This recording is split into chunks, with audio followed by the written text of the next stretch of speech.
Hello दोस्तों, तो राम राम, कैसे हैं? हम आपका एक गांव देहात का टीचर सोनू सर, जो कि यहाँ पर हम पढ़ाने के लिए आए हैं आपको हिस्ट्री।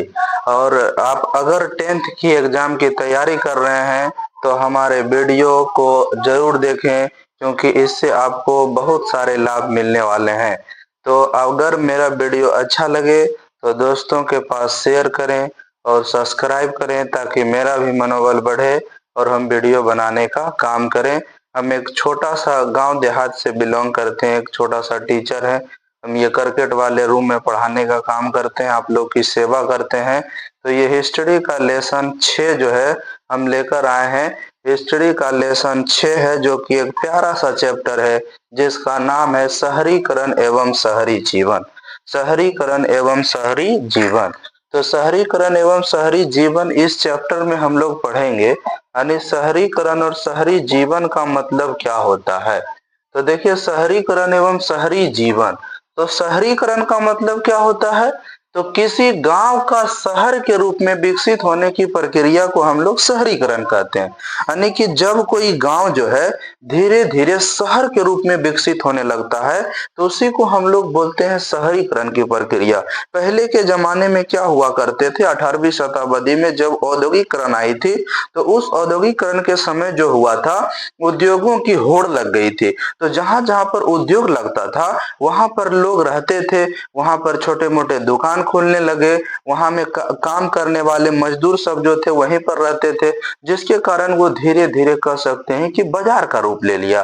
तो धीरे धीरे शहर बन गया। तो शहरीकरण वही होता है कि जब कोई एक छोटा सा गांव रहे और वो शहर का रूप ले ले, शहर के रूप में विकसित हो जाए, तो उसी को हम लोग बोलते हैं शहरीकरण। अब शहरी जीवन क्या होता है? जैसे हम अपना जीवन अगर शहर में बिताते हैं तो हमारा जीवन क्या हो जाएगा? शहरी जीवन हो जाएगा।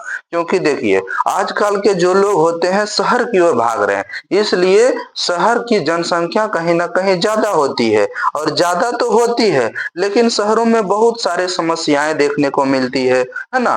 जैसे देखिए, प्रदूषण की समस्या।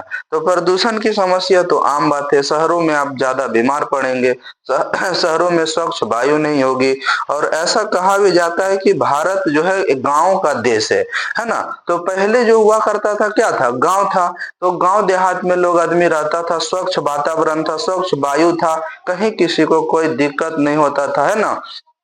उस समय का जीवन और अभी का जीवन दोनों में बहुत ही अंतर है, आसमान जमीन का अंतर है। समझे कि नहीं समझे? समझ में आ गया सबको? अब हम यहाँ पर क्या करते हैं, इस चैप्टर से रिलेटेड जितने भी सारे थ्योरी है उसको पढ़ने का काम करते हैं, है ना। जैसे देखिए, ये हमारा आ गया। अब यहाँ से हम लोग देखते हैं गांव के बारे में, ठीक है। गांव के बारे में समझिए। देखिए क्या कहता है, कहता है कि गांव जो होता है, यानी कि गांव की जनसंख्या का एक बड़ा भाग कृषि व्यवसाय से जुड़ा होता है, और इसकी आय का प्रमुख स्रोत कृषि संबंधी उत्पाद होते हैं। अब ये जो कथन लिखा हुआ है एकदम पूरा मस्त तरीके से लिखा गया है ना। क्योंकि देखिए, हम भी एक गांव का ही रहने वाले हैं। तो गांव का लोग अधिकतर क्या करता है? गांव का लोग अधिकतर क्या करेगा? तो गांव के लोग कृषि और कृषि से संबंधित कार्यों को करने का काम करता है ना। जैसे देखिए, गांव की एक बहुत बड़ा जनसंख्या कृषि में लगा हुआ रहता है। जैसे अभी हम लोग का यहाँ पर धान की फसल की कटाई हो रहा है, तो धान की फसल की कटाई हो रहा है, तो बहुत लोग खेती करते हैं। अक्सर गांव में देखिएगा सबके यहाँ खेत रहता है, और सब खेती करने का काम करते हैं, चाहे कम खेत हो या ज्यादा खेत हो, खेती करने का काम करता है। और इसका आय का जो इनकम का प्रमुख स्रोत जो है वो कृषि से ही माना जाता है ना। अब जैसे खेती करना मतलब मान के चलिए, हर सीजन पर हर तरह की फसल उगा करके खेती करना, उससे उसका आय होता है। यानी कि जीवन निर्वाह अगर देखा जाए तो क्या होता है, कृषि पर ही उसका पूरा निर्भर होता है ना। देखिए कर, अतः गांव की मुख्य विशेषता एक कृषि प्रधान अर्थव्यवस्था है, जो मूलतः जीवन निर्वाह अर्थव्यवस्था पर आधारित है। किस पर आधारित है? जीवन निर्वाह, यानी कि उसको जीवन जीने के लिए अगर कोई स्रोत है गांव में, तो कृषि छोड़ करके और कोई स्रोत नहीं है। दूसरा हमारा गंज या हाट क्या होता है ना। गंज या हाट जो होता है एक छोटे से बाजार को हम लोग कहते हैं, जैसे हटिया लगता है ना। आप लोग को पता होगा कि हटिया जो होता है वो सप्ताह में 1 या 2 दिन हटिया लगता है, जिसमें व्यक्ति की हर जरूरत यानी कि आवश्यकता के अनुसार उसकी वस्तुओं को उपलब्ध कराया जाता है और मिल ही जाता है, तो वो हमारा गंज कहलाता है या हाट कहलाता है। देखिए जैसा कि लिखा हुआ है, एक छोटे से बाजार को गंज या हाट कहा जाता है। गंज में हम लोग कपड़ा, फल, सब्जी, दूध, अन्य प्रकार के दैनिक उपभोग वस्तुओं का विक्रय केंद्र था। गंज विशिष्ट परिवार का सेना के लिए सामग्री उपलब्ध कराते थे। ये पहले की बात है कि ये विशिष्ट लोगों के लिए था, लेकिन आजकल हम लोग के ग्रामीणों के लिए ये सारी चीजें बनाई गई है। तो हम लोग ग्रामीण में क्या होता है, ये गंज और हाट जो लगता है, हम यहाँ पर सप्ताह में 1 या 2 दिन में जाकर के बाजार करते हैं और अपनी जरूरत संबंधी वस्तुओं को खरीद करके घर लाते हैं। तो उस समय देखिए यहाँ पर क्या मिलता था, गंज में कपड़ा मिलता था, फल मिलता था, सब्जी मिलता था, दूध मिलता था एवं अन्य प्रकार की वस्तुएं मिलती थी। और वो जो था यानी कि विशिष्ट रूप से अगर देखा जाए तो किसी विशिष्ट परिवारों के लिए, कोई बड़े परिवारों के लिए, सेना के लिए सामग्री उपलब्ध कराते थे, ये वो गंज था। लेकिन आज कोई ऐसा बात नहीं है, कोई भी जाकर के खरीद सकता है, इसमें कोई दुमत नहीं है। और बाद कस्बा क्या होता है कि ग्रामीण अंचल में स्थित एक छोटे शहर को माना जाता है, जो अधिकांशतः स्थानीय आवश्यकताओं की पूर्ति एवं विशिष्ट व्यक्ति का क्या होता है, केंद्र होता है।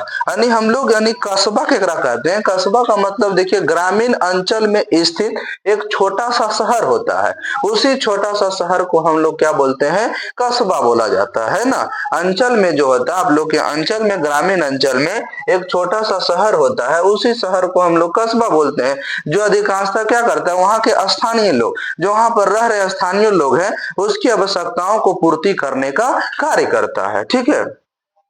उसके बाद हमारा क्या है, शहर। तो शहर क्या होता है कि गैर कृषि उत्पादन गतिविधियों का केंद्र होता है, यानी शहर उद्योग का, व्यापार का, वाणिज्य का, प्रशासनिक इकाई का केंद्र होता है। तो शहर में देखिए खेती नहीं होता है, समझे ना। शहर में क्या होता है कि लोग वहां पर जो है यानी कि बिजनेस पर विशेष ध्यान देता है, व्यापार करता है, जैसे मान के चलिए सब्जी बेचना, मनिहारी का दुकान और भी कई तरह की दुकान होते हैं जो कि लोग करने का काम करते हैं। और हर गांव के वहां पर लोग यानी कि बाजार करने के लिए जाते हैं। जैसे हम लोग का जिला लखीसराय है, तो लखीसराय एक अच्छा बाजार है, वहां पर जो है मतलब जितने भी ग्रामीण लोग होते हैं, हर ग्रामीण के लोग वहां बाजार करने के लिए जाते हैं। और वहां का अधिकतर लोग जो होता है, जो देखिए वहां भी लोग कोई गांव से ही जाकर के बसा है, तो गांव से जाकर के बसा तो उसका मुख्य पेशा कृषि छोड़ दिया, और कृषि छोड़ करके क्या हुआ, कोई दूसरा कार्य करने लगा वहां पर। मतलब दूसरा कार्य मतलब क्या करने लगा, व्यापार संबंधी कार्यों को करना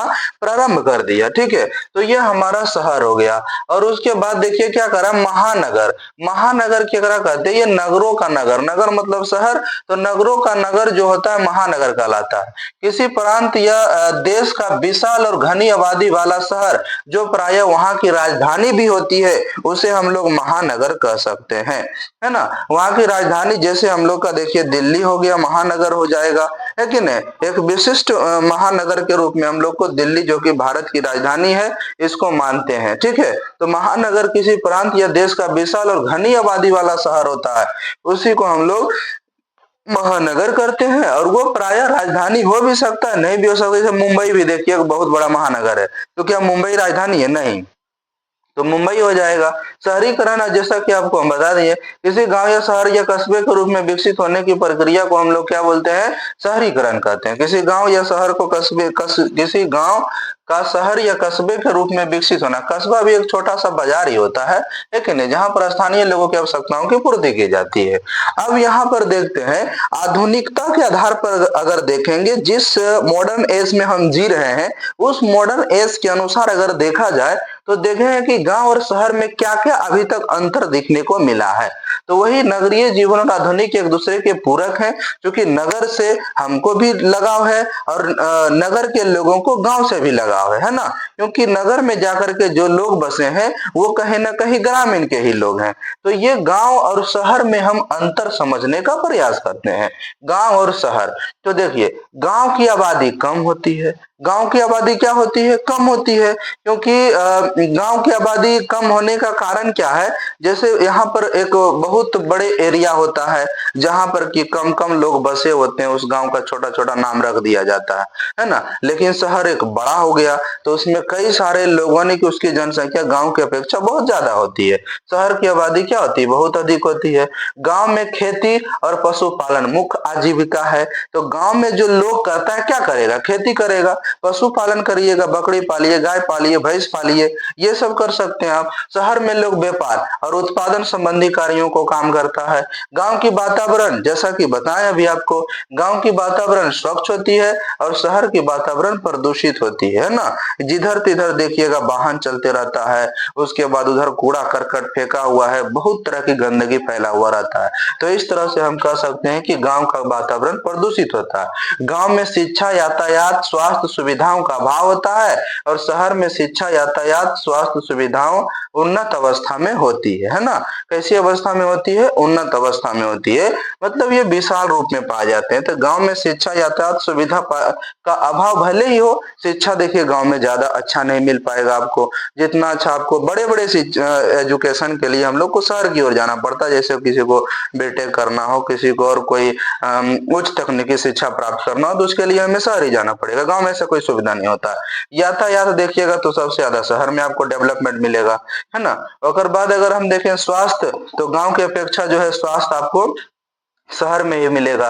तो ये सभी सुविधाओं का अभाव होता है और शहर में ये सारी सुविधाएं अच्छे तरीके से पाए जाते हैं। ठीक है। अब आधुनिक शहरों की स्थापना के कारण के बारे में आपको समझना है। आधुनिक शहर के स्थापना के कारण के बारे में हम लोग समझते हैं। तो आधुनिक शहर की स्थापना के कारण जो हमारा है, देखिए हमारा शहर कैसे स्थापना हुआ, तो कुछ ना कुछ तो वजह रहा होगा। कोई भी चीज अगर बनता है तो उसका कुछ ना कुछ कारण होता है। तो उसी तरह से आधुनिक शहर की स्थापना के कारण है, जैसे औद्योगिक पूंजीवाद का उदय, यानी वहां पर जो है शहर की स्थापना होने का मेन वजह था कि वहां पर औद्योगिक पूंजीवाद ने क्या किया, जो पूंजीवाद है, जिसके पास यानी कि पूंजीवाद जो देश है, वो क्या किया, उद्योग खोलने का काम किया। जैसे औद्योगिक क्रांति सबसे पहले ब्रिटेन से शुरू हुआ था, इंग्लैंड से, तो उसी से लोगों ने औद्योगिक संबंधित हर चीजों को सीखा। उसके बाद क्या, विश्व के विशाल भूभाग पर औपनिवेशिक शासन की स्थापना। ठीक है। अब विश्व के विशाल भूभाग, औपनिवेशिक का मतलब क्या होता है कि जब कोई देश किसी भी प्रकार से वहां पर अपना की वर्चस्व बना करके वहां अपना शासन चलाता है, तो वह देश उस देश का उपनिवेश कहलाता है। ठीक है।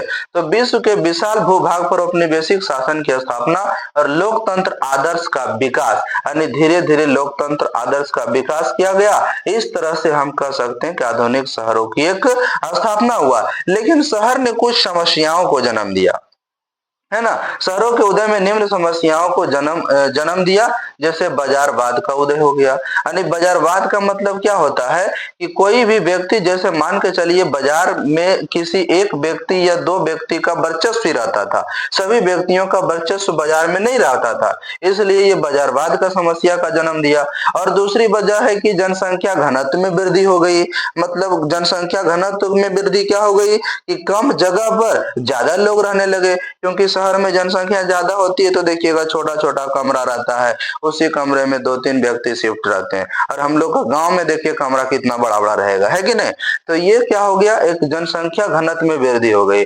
मलिन बस्तियों का वहां पर उदय हुआ। मलिन बस्तियों का उदय मतलब जैसे रहने लगे लोग, तो झुग्गी झोपड़ी वहां भी शहरों में भी बना करके लोग पहले रहने लगे, बाद में पक्कीकरण की प्रक्रिया हुई। और शहर में ज्यादातर के आपराधिक प्रवृत्ति के लोगों का उदय हुआ, जो अपराध टाइप के लोग थे उसमें वृद्धि हो गई। यातायात की यहाँ पर क्या हो गई समस्या, जाम उम का समस्या जो होता है वो होने लगा। स्वास्थ्य पर इसका बहुत ज्यादा प्रभाव पड़ा, जो यानी कि स्वास्थ्य व्यक्ति अस्वस्थ होने लगे, तो स्वास्थ्य पर इसका विशेष रूप से प्रभाव पड़ा था। तो ये शहर के उदय के कुछ क्या थे, समस्या थे। अब इधर हम लोग नेक्स्ट देखते हैं। नेक्स्ट अब इधर आएंगे तो देखेंगे यहाँ पर, देखिए क्या है प्रदूषण की समस्या, यहाँ पर क्या होता है। प्रदूषण की समस्या। क्या हुआ था? टेनमेंट्स, यानी कि यहाँ पर क्या था, एक बहुत बड़ा अपार्टमेंट जो होता था, यानी कि बड़े बड़े शहरों में अपार्टमेंट होता था, बहुत बड़ा कमरा हुआ करता था, उसी में क्या होते थे यानी कि एक से अधिक, यानी कि उसमें बहुत सारे लोगों को एक जगह क्या कर दिया जाता था, रहने के लिए शिफ्ट कर दिया जाता था, उसी को हम लोग टेनमेंट्स कहते थे। देखिए, काम चला और अक्सर बेहिसाब बिल वाले अपार्टमेंट, यानी काम चलाने के लिए वहां पर बड़े शहर में गरीब इलाका पाए जाते थे, और उसी में क्या करता था, एक से अधिक लोगों को वहां पर रहने के लिए सुविधा दे दिया जाता था, उसी को हम लोग क्या कहे, टेनमेंट्स कहे। ठीक है, टेनमेंट्स कहा गया। ओकर बाद क्या है, घेटो। तो घेटो ये आपका वीवीआई है और ये पूछा हुआ सवाल है। ठीक है, घेटो। तो घेटो शब्द जो है मध्य यूरोपीय शहरों में यहूदी की बस्तियों के लिए प्रयोग किया जाता था, है ना। जहां पर यहूदी लोग रहते थे यूरोपीय शहरों में, यूरोप के शहरों में जहां पर यहूदी परिवार के लोग रहते थे, उसी बस्ती को घेटो का नाम दिया। आज के संदर्भ में यह विशिष्ट धर्म, निरी जाति, जाति या सम्मान पहचान वाले लोगों के साथ रहने को इंगित करता है। लेकिन उस समय की बात अगर करिएगा तो देखिएगा कि यहाँ पर किसको मेन रूप से किया गया था, तो यहाँ पर मेन रूप से किसको देखा गया था, मेन रूप से अगर देखेंगे तो किसको देखा गया था, मेन रूप से यानी कि यहूदी बस्तियों के लिए प्रयोग किया गया था घेटो शब्द का। उसके बाद व्यक्तिवाद क्या होता है कि वह सिद्धांत जिसे समुदाय की नहीं बल्कि व्यक्ति की स्वतंत्रता अधिकार को स्वीकार किया जाता है, उसे व्यक्तिवाद कहते हैं।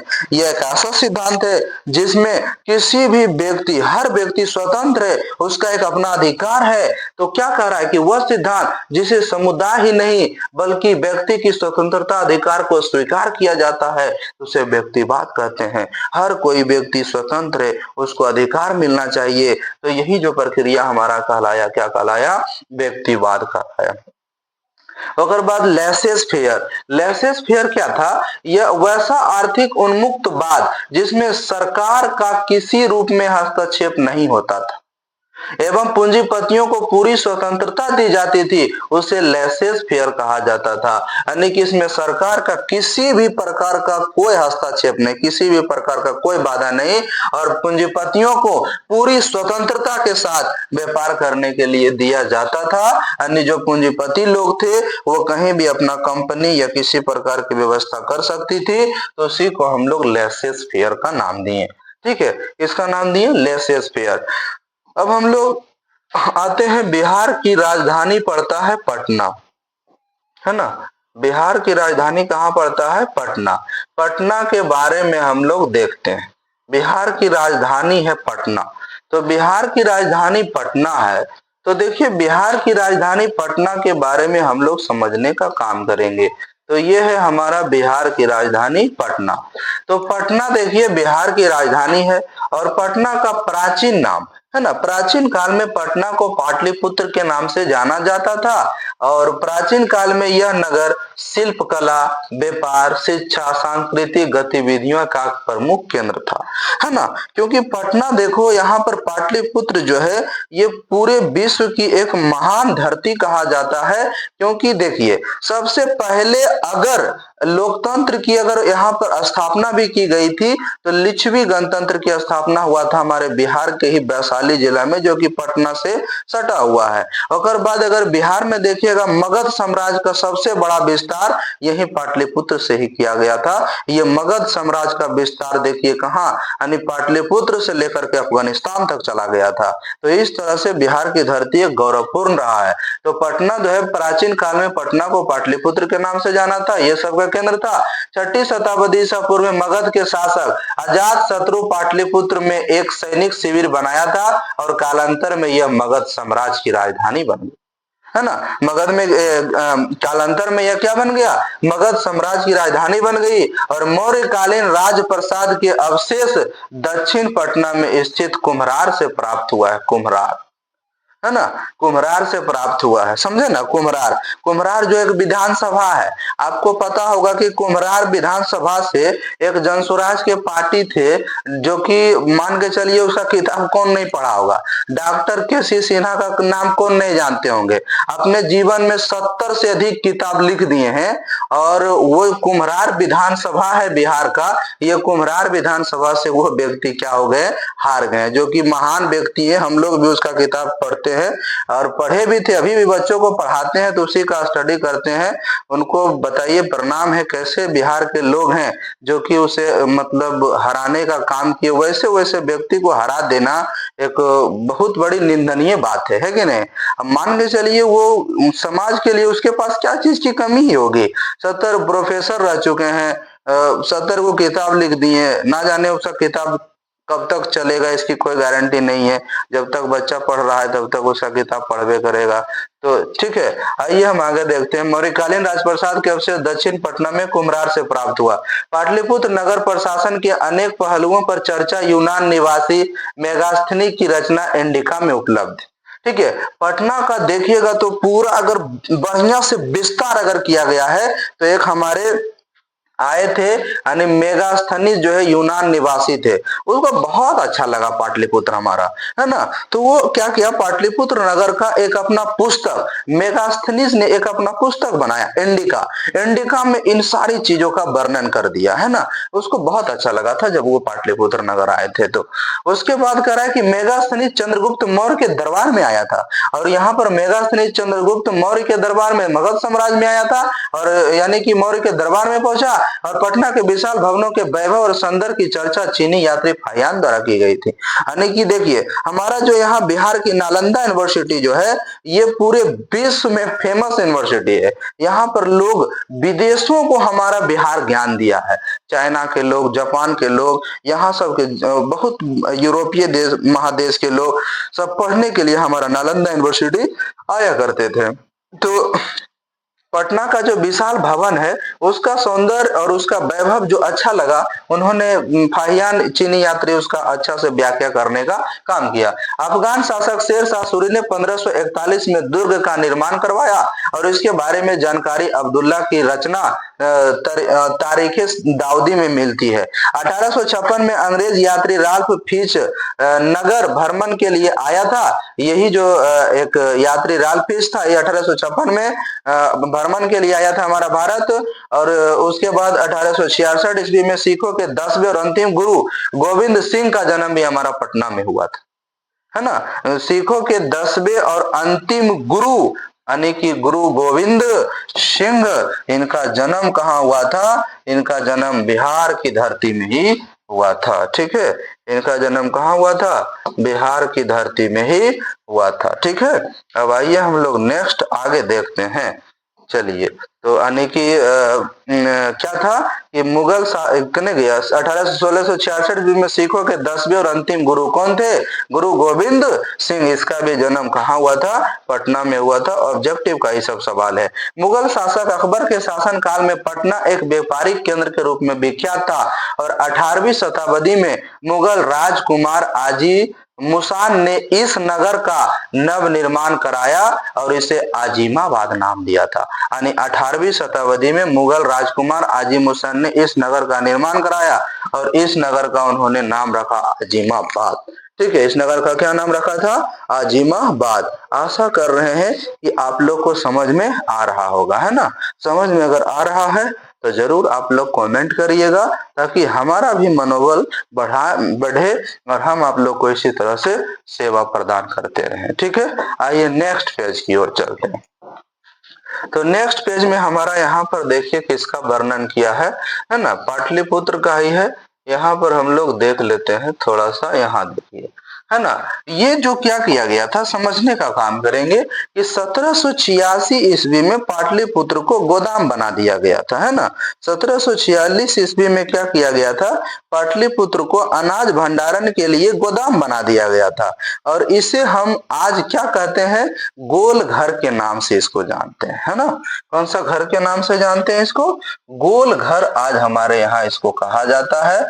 और आज हम लोग यहाँ घूमने के लिए जाते हैं गोल घर, है ना, क्या करने के लिए जाते हैं, तो इसे यानी कि 1786 ईस्वी में पाटलिपुत्र में अनाज रखने के लिए, है ना, एक भंडार बनाया गया था। और उसी भंडार को हम लोग आज गोदाम को बोल दिए गोलघर। क्या बोलते हैं? गोलघर। आज यहाँ पटना में गोलघर है, लोग घूमने के लिए जाता है। 1911 के दिल्ली दरबार में बिहार को पृथक राज्य का दर्जा दिया गया था। 1911 में यानी कि दिल्ली दरबार में बिहार को पृथक राज्य यानी कि बिहार जो है एक अलग राज्य के रूप में बना था। 1912 में बिहार एवं उड़ीसा को बंगाल से अलग कर दिया गया। तो 1912 में बिहार और उड़ीसा अलग हो गया। तो यहाँ से यानी कि बिहार अलग, उड़ीसा अलग, फिर झारखंड भी अलग हो गया, है ना। झारखंड तो 15 नवंबर 2000 को हुआ था। वर्तमान में पटना की आबादी, दो बार पटना लिखा गया, वर्तमान में पटना की आबादी 12 लाख से अधिक है और इसका क्षेत्रफल 2800 वर्ग किलोमीटर है ना। इसका क्षेत्रफल कितना है? 2800 वर्ग किलोमीटर है हमारे पटना का। अब थोड़ा सा बंबई को हम लोग देख लेते हैं ना। अभी हम लोग इसको मुंबई बोलते हैं, लेकिन पहले क्या बोला जाता था? बंबई। अभी भी देखिएगा सब है कि नहीं, बूढ़ पुरान जो लोग होंगे वो सबसे कहिएगा तो कहेगा कि कहाँ गया आपका बेटा कमाने, तो कहेगा बंबई गया, है कि नहीं। अभी भी लोग बंबई बोलते हैं ना, लेकिन अब इसको हम लोग मुंबई बोलते हैं, है ना, मुंबई बोलते हैं। तो मुंबई जो बंबई जो था ये 7 टापुओं का इलाका था, है ना। यानी कि ये एक तरह समझिए कि बंदरगाह था। 7 समुद्र पार करके यहाँ लोग पहुंचते, यानी कि मतलब समझिए ये बिजनेस का एक बहुत बड़ा केंद्र इसको माना जा सकता था, है ना। बिजनेस का एक बहुत बड़ा। बंबई औपनिवेशिक भारत की वाणिज्यिक राजधानी थी, यानी कि औपनिवेशिक भारत की, जहां उपनिवेश भारत जो है अंग्रेजों का एक विशाल उपनिवेश था, इसकी राजधानी बंबई थी। बंबई भारत का एक प्रमुख बड़ा बंदरगाह था जो अंतरराष्ट्रीय व्यापार का एक मुख्य केंद्र था। यहाँ से कपास और अफीम जैसे वस्तुओं का निर्यात किया जाता था। कपास यानी कपड़ा बनता था, अफीम जो एक प्रकार का मादक पदार्थ है, इससे यानी कि नशा होता है, नशा करने के लिए इसका बिजनेस किया जाता था, निर्यात किया जाता था, समझे ना। निर्यात मतलब दूसरे देशों को भेजा जाता था। निर्यात का मतलब दूसरे देश में भेजना, आयात का मतलब दूसरे देश से क्या करना? अपने देश में खरीद करके लाना। 1800 ईस्वी के आसपास बंबई फोर्ट एरिया शहर का एक केंद्र बिंदु था जो 2 भागों में बटा हुआ था, है ना। 2 भागों में बटा हुआ था। एक भाग में नेटिव यानी कि स्थानीय निवासी रहते थे और दूसरे भाग में यूरोपीय निवास करते थे। तो बंबई 2 भाग में बट गया था, ये शहर का एक बड़ा केंद्र बन गया था 1800 ईस्वी में। और यहाँ पर 2 भाग बट गया था, एक वहां के स्थानीय लोग रहते थे और यूरोपीय निवास दूसरे भाग में रहते थे। 1854 में पहली कपड़ा मिल मुंबई में स्थापित की गई थी, इसलिए ये प्रसिद्ध है क्योंकि ये सफल मिल था। ये मिल खुल जाने के बाद ये सफल हो गया, लेकिन आपको पता होना चाहिए कि अगर पहले भी 1851 में कलकत्ता में एक मिल लगी थी, लेकिन वो असफलता के कारण उसका बहुत कम कहीं चर्चा देखने को मिलता है। 1854 में हमारा सफल हो गया था, इसलिए पहली कपड़ा मिल मुंबई में स्थापित हुआ था। कपड़ा मिलों के कारण लोग बंबई में आकर बसने लगे, जिसके कारण बंबई में आबादी का दबाव बढ़ गया। अल्फरता लोग घनी आबादी वाले चालों में रहते थे। 1784 में भूमि विकास परियोजना लागू किया गया और 1898 में city of Bombay improvement trust की स्थापना की गई, है ना।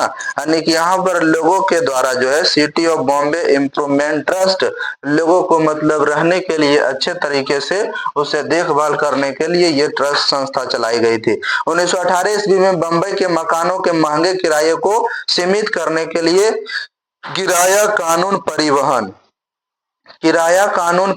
चलाया गया था, है ना। किराया कानून परिवहन चलाया गया था, ठीक है। उसके बाद क्या करा है कि 1918 में मकानों के किराया कानून पारित किया गया था। किराया कानून ने किराया देगा, किराया के लिए कानून पारित किया गया था। उसके बाद मुंबई में पोर्ट ट्रस्ट ने 1914 से 18 के बीच एक सूखी गोदी का निर्माण किया और उसके खुदाई से जो मिट्टी निकली उसका इस्तेमाल करके 22 एकड़ बलाद्र एस्टेट का बना डाला, जहां आज मरीन डाइव है ना। बीच मरीन डाइव बनाया गया, वहां पर ये जमीनों को 22 एकड़ जो जमीन है वहां पर अच्छे तरीके से उसको खोद करके एक मरीन ड्राइव बनाया गया वहां पर मुंबई में।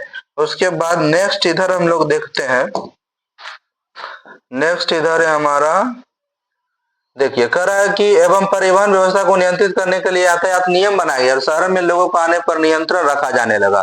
धीरे धीरे शहरों के विकास होने से कई सारे यहाँ पर हम कह सकते हैं कि प्रतिबंध लगने लगा और इस तरह से कुछ खामियां भी हुई। तो पेरिस यानी कि पेरिस जो था, ये बरोन हॉफमैन ने पेरिस के पुनर्निर्माण का काम किया और शहर में सीधी एवं चौड़ी सड़कें, बुलेवर्ड्स, छायादार सड़कें और पार्क, खुले मैदान का निर्माण किया गया। पेरिस में भी शहरों का निर्माण होने लगा। शहर में शांति व्यवस्था के लिए पुलिस तैनात किए गए और पेरिस ऐसी राजधानी के रूप में जाना जाता है जो केवल वास्तुकला के लिए नहीं बल्कि समाज और बौद्धिक केंद्र के रूप में विख्यात है। लंदन 1950 ईस्वी तक इंग्लैंड और वेल्स का हर 9 में से एक आदमी लंदन में रहता था। 1750 ईस्वी तक की बात करें तो इंग्लैंड और वेल्स का हर 9 में से एक आदमी लंदन में रहता था और यह एक महाकाय शहर थी जिसकी आबादी सबसे ज्यादा था, है ना। लंदन एक फेमस शहर था, है ना। लंदन एक फेमस शहर था और लंदन उद्योगों का एक बहुत बड़ा केंद्र भी था। 1810 ईस्वी में 1810 से 1880 तक लंदन की आबादी 10 लाख से ज्यादा हो। यहाँ पर देखिए कितना 6,75,000, यहाँ 10 लाख से अधिक हो गया। 10 लाख से बढ़कर के 40 लाख हो। विश्व की पहली भूमिगत रेल जो है 10 जनवरी 1853 ईस्वी में बना था। कोलकाता, चेन्नई, ये सब जगहों पर यह रेल लाइन लंदन की पेंडिगल और कैटन स्टेट के बीच स्थित थी। 1870 ईस्वी में अनिवार्य प्राथमिक शिक्षा लागू किया गया था। याद रखिएगा कि लंदन में 1870 ईस्वी में अनिवार्य प्राथमिक शिक्षा कानून बनाया गया। 1902 ईस्वी में फैक्ट्री कानून के अंतर्गत बच्चों को कारखानों में काम करने पर प्रतिबंध लगा दिया गया। जो बच्चा काम कर रहे थे फैक्ट्री में उस पर प्रतिबंध लगा दिया गया। वास्तुकार एबेनेजर हावर्ड लंदन में गिर्द हरित पट्टी विकसित, जिसे गार्डन सिटी का नाम दिया गया। जो वहां पर गिर्द हरित पट्टी विकसित किया गया उसको गार्डन सिटी का नाम दिया। शहरों के विस्तार में भव्य प्रकोट का निर्माण हुआ और लंदन भारी संख्या में प्रवासियों को आकर्षित करने में सफल हुआ, क्योंकि उद्योगों का एक बहुत बड़ा केंद्र था। लंदन एक अच्छा बड़ा शहर था, तो इस तरह से वहां पर लोगों को वो आकर्षित करने का काम किया, प्रवासियों को। विकासशील देशों में नगरों के प्रति रुझान देखा जाता है। नगर प्रबंधन के द्वारा निवास तथा आवासीय पद्धति, जन स्वास्थ्य, जन यातायात के साधन के उपाय किए गए और ब्रिटेन में मैनचेस्टर, लंकाशायर, शेफील्ड, लीड्स औद्योगिक